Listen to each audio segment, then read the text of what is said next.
Hello friends, कैसे हैं आप सब। आई होप आप सभी अच्छे होंगे। Welcome back to my new blog. तो फाइनली आज मेरी शुरुआत होती है चाय से, और आज अभी बज रहे थे सुबह के 6 बज रहे हैं और मेरी शुरुआत हो गई थी। और अगर आपने मेरे चैनल को लाइक नहीं किया तो लाइक करें, सब्सक्राइब नहीं किया तो सब्सक्राइब करें।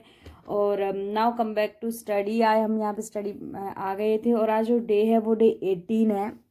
आई होप जितने भी लोग मेरे साथ जुड़े हुए हैं, जितने भी लोग मेरे साथ पढ़ाई कर रहे हैं, उनके भी चैप्टर्स, उनका भी सिलेबस कंप्लीट हो रहा होगा। सबसे अच्छी बात यह है कि आज जो हम लोग सेकंड लास्ट चैप्टर कर रहे हैं, और उसमें सेकंड लास्ट चैप्टर में बस हमने कल ऑल ब्लॉक्स देख लिए थे, जितने भी कलरिंग ब्लॉक्स थे। और आज जो हम कर रहे हैं वो सिर्फ रीड आउट करेंगे, और जितने भी उसमें वर्ड्स हैं, वो छोटे छोटे वर्ड्स हैं, उनको अंडरलाइन करना है। मैं तो इतना करती हूँ कि जितने भी वर्ड्स होते हैं उनको सबको अंडरलाइन करती हूँ। इवन अगर मुझे सिंगल वर्ड्स का भी अगर मीनिंग समझ में नहीं आता तो जस्ट क्लिक आउट करती हूँ एंड सर्च आउट करती हूँ कि what is the meaning of this word. क्योंकि अभी मेरे पास टाइम है। अगर अभी हम एक एक वर्ड को भी अगर फॉलो करेंगे ना, एक एक वर्ड को एनालाइज करेंगे तो हो जाएगा। लेकिन जब टाइम निकल जाता है तो फिर बहुत मुश्किल हो जाती है। आई थिंक अगर मैं आपको बता दूँ एज ए नॉलेज कि जितने भी लोग सीटेट देने के लिए सोच रहे हैं या बैठे हैं, तो वो जुलाई में आने वाला है। लेकिन उसका जो नोटिफिकेशन है वो आपको 10 या 15 दिन में देखने को मिल जाएगा, क्योंकि उसका नोटिफिकेशन जल्दी ही आने वाला है। तो मेरा कहने का मतलब इतना है कि नोटिफिकेशन का इंतजार क्यों करें। जब हमें ये पता है कि ये एग्ज़ाम होना ही होना है, तो हम वो चीज़ आज से अपने ऊपर लागू क्यों नहीं कर रहे हैं।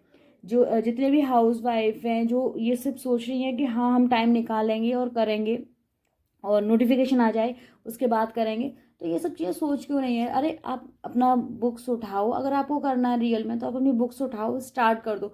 जितने लोग सोचते रह गए, और जितने लोग जैसे मैं अपनी बात करूँ, और जितने लोग मेरे साथ स्टडी कर रहे हैं तो मैं उनकी बात करूँ, तो हम लोगों ने एटलीस्ट अपना वन बुक कंप्लीट भी कर ली। हम ज्योग्राफी का हमारी जो 6th क्लास की एनसीईआरटी थी ज्योग्राफी की, वो हमारी कंप्लीट हो गई। अब हम हार्डली 1 से 2 दिन और लगेंगे उसमें, देन उसके बाद हम स्टार्ट कर देंगे 7th क्लास की। अभी नोटिफिकेशन आया भी नहीं है, उससे पहले हमने स्टार्ट कर दी। तो इसका मतलब तो यही हुआ ना कि हमने अपना माइंड सेट कर रखा है। लेकिन जो लोग सिर्फ नोटिफिकेशन के बहाने बैठे हैं, तो क्यों बैठे हुए हैं। अगर आपको करना है तो आप करो।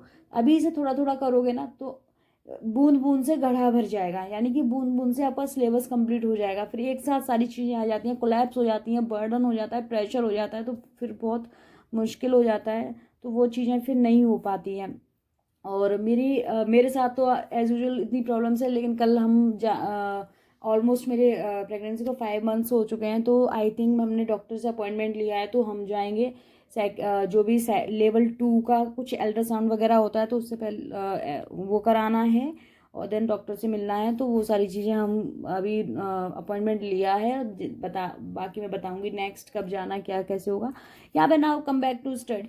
किचन में आ गई थी। देन अभी एज यूजल मैं जैसे कि कल मैंने फ्रेश इसकी सारी सब्जियां फ्रेश मंगाई थी, तो मैं क्या करती हूँ कि सारी सब्जियों को क्लिक आउट करती हूँ थोड़ा थोड़ा, एंड सबको मिक्स कर देती हूँ, and I make a mix veg बन जाती है। जितने भी न्यूट्रिएंट्स, प्रोटीन्स, जो भी एक्सेट्रा एक्सेट्रा रहता है उसमें, वो सारी की सारी चीज़ें मिल जाती हैं। देन उसके बाद single single single single day by day चलती रहती हैं सब्जी। तो मैं कुछ इस तरीके से करती हूँ। और आजकल क्या है कि मेरे बेटे का जो है वो आज एग्ज़ाम है, तो उसको जाना है, एग्ज़ाम के लिए जाना है। छोटा है अभी, बट अभी उनके एग्ज़ाम्स ख़त्म नहीं हुए हैं।